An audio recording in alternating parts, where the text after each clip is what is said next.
안녕하십니까 구독자 여러분. 오늘은 24년도 2월 24일입니다. 전국 영업용 화물차 번호판 시세 좀 알아보고 있습니다. 먼저 대표님 본인 소개 좀 해주세요. 예, 안녕하세요. 전국구 영업용 갈산상사 이원복입니다. 대표님, 예. 개인 중형에서 살짝 번호판 시세가 상승했더라고요. 예. 그 이유가 있습니까?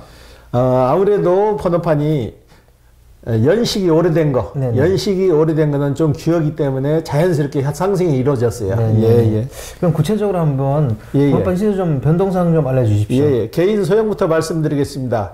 개인 소형은 전주에 2,880만 원에 거래됐는데 소폭 상승해서 2,880에서 2,900선에 거래되고 있고요.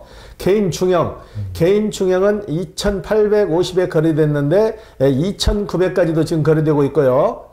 개인 대형은 3,500만 원, 개인 25톤은 3,600만 원, 일반 25톤은 3,800만 원, 출애라는 6,500만 원, 일반 5톤은 3,300만 원, 일반 11톤은 3,600만 원, 덤프 오더는 3,700만 원에 거래되고 있습니다. 예. 대표님, 그럼 개인 소형도 살짝 올랐네요? 예. 이 오른 게 연식이 오래된 거. 네. 연식이 오래된 것은 매물이 없다 보니까 20만 원에서 50만 원 정도 올려서 받아요. 네. 이 연식을 어떻게 따지는지 그 소비자들이 자꾸 몰라서 저희한테 계속 문의를 오시는데, 연식이라는 것은 차량 등록증 상에 있는 최초 등록일 기준이에요. 네네. 차량 등록증에 2020년이라고 써있으면 2020년식 남바가 되는 거고요. 2015년식으로 찍혔으면 2015년식 남바가 되는 거예요. 네. 무슨 남바든지 아무 남바든지 갖다 아무 차에다 붙이는 게 아니고, 신차 기준 했을 때는 3년 미만 차량은 아무 차나 갖다 붙여도 돼요. 아무 남바나. 그렇지만은 연식이 쉽게 말해서 2020년식이다. 그러면은 밑에 남바가 필요한 거예요. 19년, 18년, 17년식을 위에로 올려 붙이는 거예요. 예. 그 이유가 노후차를 대체하기 위해서 그런 거 아니에요? 그렇죠. 노후차를 점차적으로 없애기 위한 방법이죠. 예. 근데 개인 소형이 이렇게 살짝 오른 이유는 또 뭐 물동량이 좀 있어서 그런 거예요? 아니면 뭐 수요가 좀 많아서 그런 겁니까? 수요가 많은 것도 그 요인이긴 한데요. 일단은 신차. 신차가 지금은 출시가 되니까 신차에 달 면허권을 사기 위해서 기다렸던 분들이 신차가 출시되자마자 면허권을 사가지고 시작하기 때문에 그게 좀 많이 필요로 한 거예요. 그리고 연식이 오래된 것만 올랐지 기존의 번호판은 오르지 않았어요.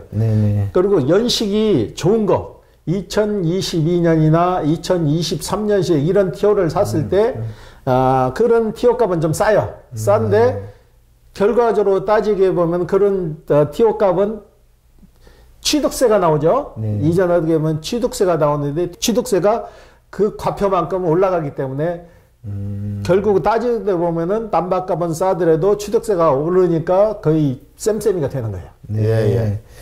이 개인 소형 화물차 신차가 나옴으로 인해서 번호판 가격이 살짝 오른 거다 이렇게 보시는 거잖아요. 예, 그렇죠. 예. 제가 원래 초에 개인 소형은 한 3천만 원까지 근접하겠다고 이렇게 얘기를 한 적이 있는데 이미 벌써 3천만 원까지 근접하네요, 그죠? 지금 2,900선까지 왔는데 3천만 원까지는 좀 더디 올라가도 더디게 올라갈 거예요.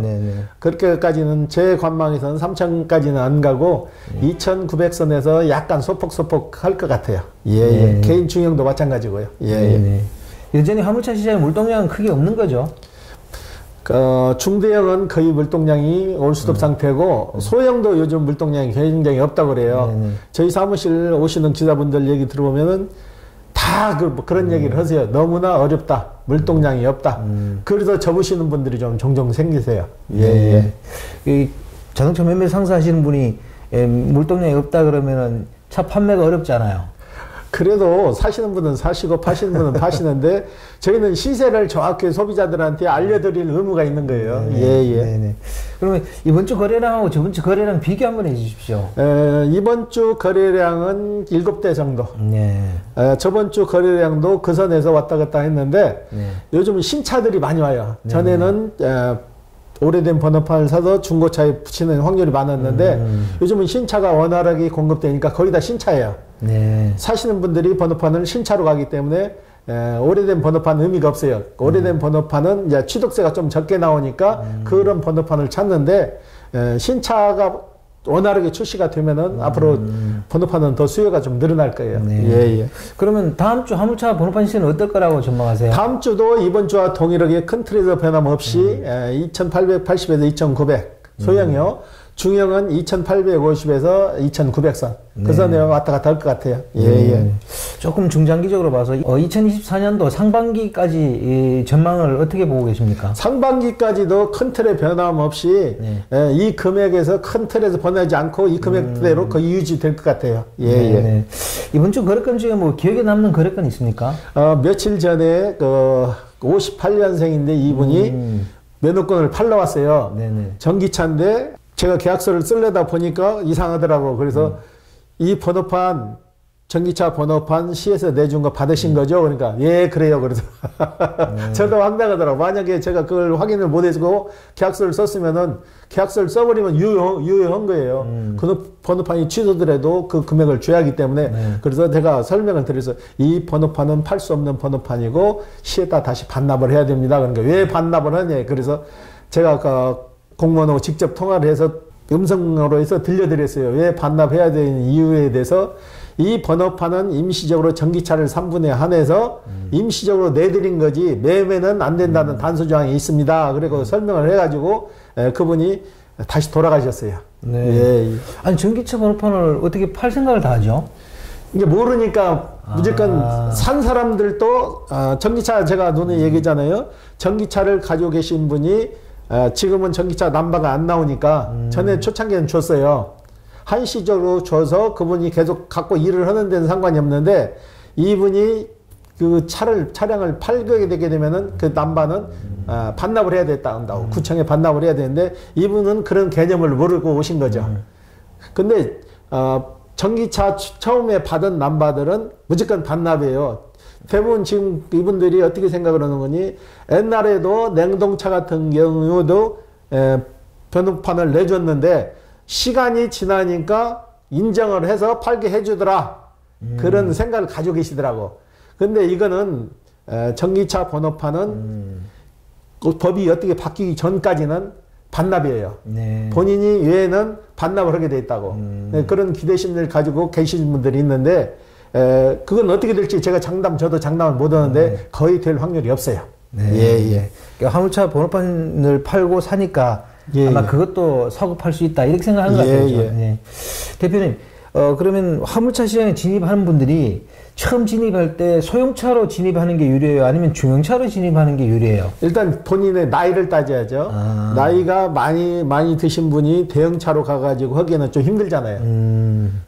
거의 나이 드신 분들은 소형차 위주로 하시는 게 맞는 거고, 그 다음에 중대형 차는 그래도 나이층이 40대에서 50대 좀 젊은 분들이 장거리도 갈 수 있고 육체적 노동도 같이 겸할 수 있는 직업이기 때문에 나이가 드신 분들은 소형, 좀 젊은 분들은 중대형, 그게 맞는 거죠. 예.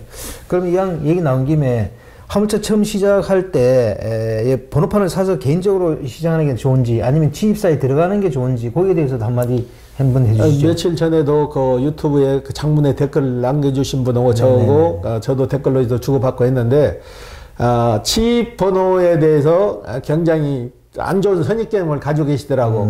지입 회사들이 그동안 그래 왔잖아요. 수수료 명목으로 500만 원, 뭐 몇백만 원 받았다가 끝나면 돌려주지도 않고 차가 노후화돼서 대표차 끊으러 가면은 거기에 또 수수료 받고 그렇죠. 여러 가지 피해를 봐왔는데 이번은 저 시에서 정부에서 발표를 했잖아요. 그걸 일체 없애겠다 해서 그 발표를 했잖아요. 그래서 제가 그분은 없애는 거는 좋죠. 당연히 없애야 되는데 그분 생각은 그거예요. 지입 자체를 막아버려야 된다 이거예요. 지입 자체를 막아버리면 그거는 더 문제가 되는 거죠.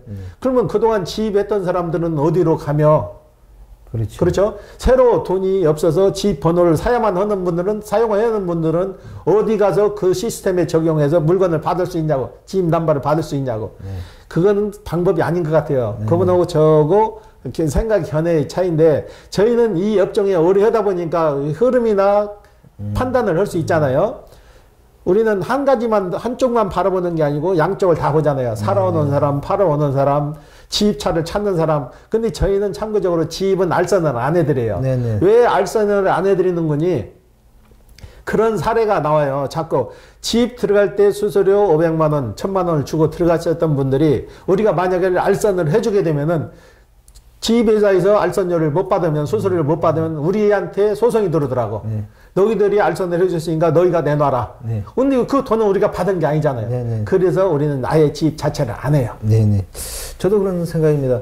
지입제가 문제가 많은 건 인정합니다. 그렇다고 해서 대책 없이 막 그렇게 막아버리는 건 또 문제를 일으킨다, 이런 얘기죠, 저희들이. 그렇죠. 지입차 자체가 모순된 점은 많은데 그거를 형평성에 맞게 시 담당 공무원이나 지입차 차주나 지입회사나 세 명이 3자 대면을 해서 협의점을 찾아야 되는 거죠. 앞으로 너희들 지입료를 적정 금액만 받으라, 수수료 명목을 받지 마라, 이런 걸 문서화를 시켜가지고 하는 그 자체가 좋은 거지, 지입제 자체를 없애버리면은 그건 더 문제가 된다는 얘기죠. 그러면 지금 지입차로 운영하시는 분들은 그 다 개인 남발을 사야 되는데 무조건 다 내줄 수는 없는 거 아니에요. 내줄 수는 없는데 지입 남발 사게 되면 이중 부담이 따르잖아요. 그래서 서로가 인인할 수 있는 방법에 수수료만 받고 하라는 얘기죠. 지입료가 아니고 사용을 하게 되면, 번호판을 사용하면 임대죠. 임대를 쓰게 되면 거기에 맞는 금액만 받으라는 얘기지. 예. 저는 뭐 지입제를 완전히 폐지하는 것도 좋다고 생각합니다. 그런데 지금처럼 지입제를 유지하면서 이상한 말장난하면 안 된다는 거죠. 그러면 그렇죠. 뒷돈을 받아버리거든요. 그래서 문제라는 거죠, 뭐, 그죠? 더 음성적으로, 이제, 그렇죠. 더 음성적으로 지금도 그러잖아요. 앞에서는 못 받으니까 뒤에서 현금으로 받으니까 그렇죠. 더 음성화되잖아요. 그렇죠. 그렇게 되면 안 된다는 거죠. 근데 지입회사 들어가시는 분들이 그걸 만약에 가서 지입 끝나서 가서 얘기했을 때는 이미 시효가 지나버리잖아요. 그렇죠. 지나버리고 근거가 없잖아요. 돈 준 근거가. 그렇기 때문에 지입회사들이 더 교묘한 방법이 병행이 된다는 얘기죠. 그러니까 차라리 오픈시키고 적정 금액을 받고 계약서를 쓰고 수수료 형식의 돈을 받게 되면은 끝나는 시점에서 그 돈을 다시 돌려준다는 거. 그걸 쓰든지. 그렇게 해서 문서화 시켜서 하면 좀 괜찮을 것 같아요. 그럼 표준 계약서 같은 것도 좀 나와야 될 부분도 있는 것 같아요. 그렇죠. 그러면 대표님, 정년퇴직이나 회사를 퇴직하고 나서 화물차 시장에 진입하려는 분들은 소형차로 오는 게 맞겠죠?